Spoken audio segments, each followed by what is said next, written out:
I had a real estate agent ask in our Facebook group of 165,000 agents. I'm out of a groove right now. In fact, I want to get back into doing real estate like I used to, but I feel like I'm in a slump, and I'm hearing that more often. It's normal in the market that we're in for a lot of agents right now. So I want to go over a 90-day plan. It's super simple. It's three things, three pillars that are going to get you to where you want to go.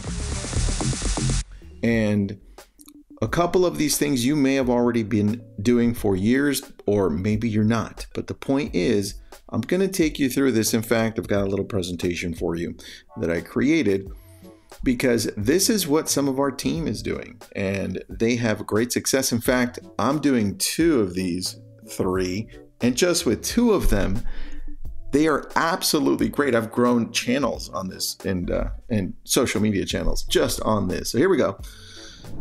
Let's start this off getting into a real estate groove. Commit to 90 days. You see where it says at the bottom, you've got to embrace this for 90 days. This is going to be your plan for 90 days. You can add to it. You can take away. It doesn't matter. The point is, I want you to use some of this to be able to get to where you want to get to. And the more consistent you are on this, the more results you're going to see.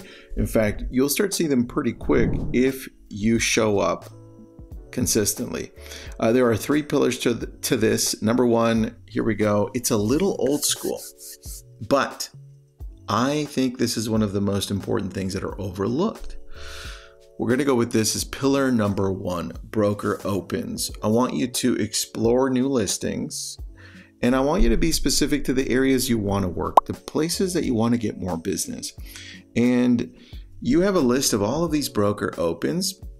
Choose wisely. Don't just go to the ones that don't inspire you. Go to the ones that make you want to show up more. And that's what I do every Wednesday, almost every Wednesday. I know some Wednesdays are off, but almost every Wednesday, I'm going out and people see me, other agents see me, we connect, we become friends. They tell me, hey, I've got a listing coming out, or I've got this. Oh, Tristan, how you doing again? And they see it as a form of support. So I start creating relationships with agents. What does that mean? That means that I can connect with them further. If I ever have an offer for their property, they know who I am. If things come up, they give me the benefit of the doubt. If they get a property that maybe they need an open house for, and I'm there, right? This is a relationship-based business. Don't ever forget about that piece. Next, you're going to want to develop market insight. So I went through 1 and 2 there. But what happens as you start showing up to these, you understand the nuances. You understand that, wow, this is priced a little high. This is priced a little, wow, this is great. Just right. And then you understand why they're priced certain ways. You understand that this street is different than that street. You start becoming that pro that you always wanted to. And this, for me, I absolutely love this, because it helps me understand real estate on the ground floor, right? And of course, when I'm showing property, you're going to presentations. But this, if I'm trying to revitalize myself and my business, this is going to get you going in the right direction. That was number one. Ready for number two? Here we go. Number two, social media, but it's specific to you showing up to these broker opens. So they're tied together. And if you don't have any broker opens, find properties that are vacant. There is no excuse. Find new listings that some of your agents have at your brokerage and go to those. The point is, look at number one, capture engaging content. One of the top ways for agents to get views and connect with the audience out there is to just showcase the property. Literally grab your phone and go through the whole property, edit it down to about 90 seconds and post it up. That's what I've done. I've got hundreds of thousands of views on some of these videos, and it's grown my channel. And more importantly, because this is what we're looking for, we're looking to become this expert in the niche area that we want to get business in, and people start asking questions. Where do you put it? Well, Instagram, Facebook, YouTube, TikTok, LinkedIn, go everywhere, even Pinterest.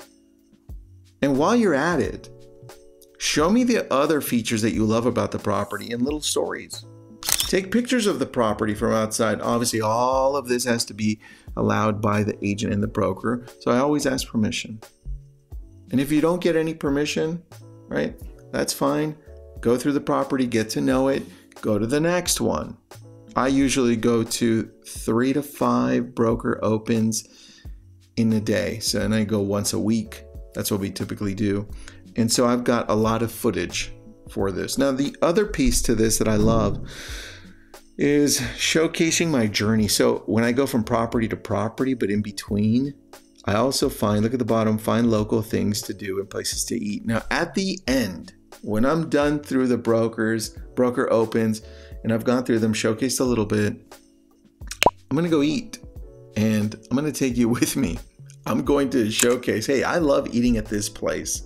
And the last video I did on this, which was it was off of PCH, Pacific Coast Highway, Malibu. It was a fish and chips place, a fish place. And that one got me 165,000 views.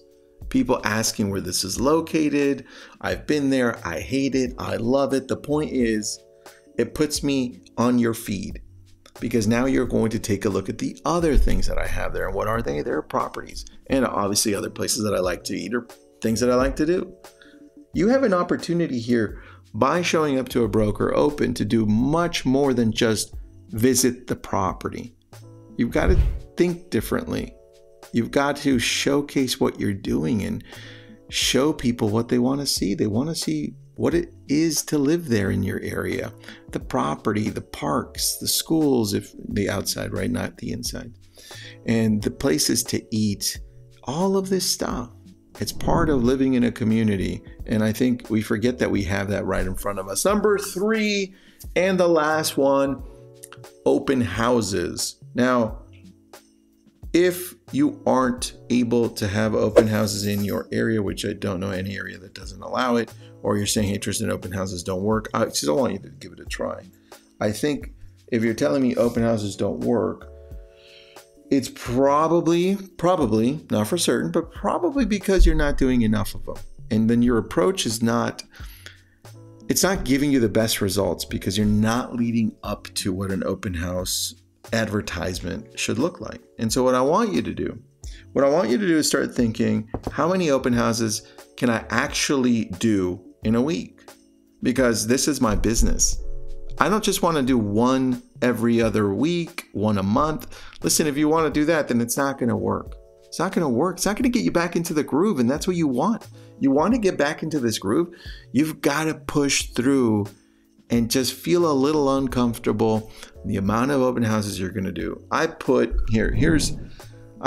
open houses, host at least 2 open houses per week to maximize exposure. I was being kind. I would want you to have 3 or 4 or 5. Yeah, it sounds crazy, I know.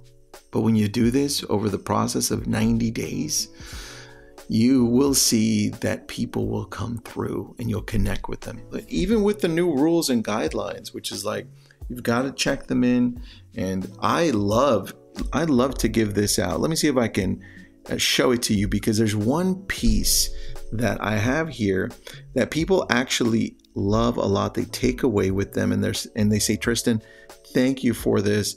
I appreciate you giving me the new rules, because I didn't know about it. I saw it on the news.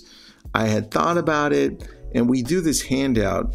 Man, I don't have the handout with me, but it gives them, it's a 1-sheeter, and it says, these are the things that you've got to watch out for. Here it is. Here's the new rules, right? What it looks like to work with agents, open houses, and putting in an offer. This way, people know, they keep it. And then I explain to them what this is and how I can work for them. And they sign something really quick, and now I can connect with them and follow up with them. If you're going to have open houses, I need you to be able to do it right. Don't just show up to the open house and be like, hey, nobody showed up. Prepare for it, right? Put a whole bunch of signs out. If you hate putting up signs, hire a high school student with a truck to do this. If you hate open houses, remember that you can do amazing with open houses if you do them consistently. You're going to start loving open houses when you start getting people through that actually want to buy and neighbors wanting to sell. The point is, you've got to make You've got to make it into an event. As you get into a groove, you'll see, got it, I need to do Facebook ads. I need to promote it on social. I may need to knock on the doors beforehand. I may need to call and let the neighbors know that I'm hosting an open house. And I'm definitely going to follow up with everybody that I connected with at the open house. You're not doing enough. And I want you to do more. And obviously this approach works because the consistency will get you the business, because people are online, they're on social media. Those people that are looking for property are showing up to open houses. You get more visibility, and at the end of the day, you're making relationships, not only with agents, but with the clients that you want, right? Hopefully this helps. Follow me. I've got a lot of stuff like this. And if you didn't like anything that I said, well, still follow me anyway. I'm probably going to have some good stuff soon if you didn't like this.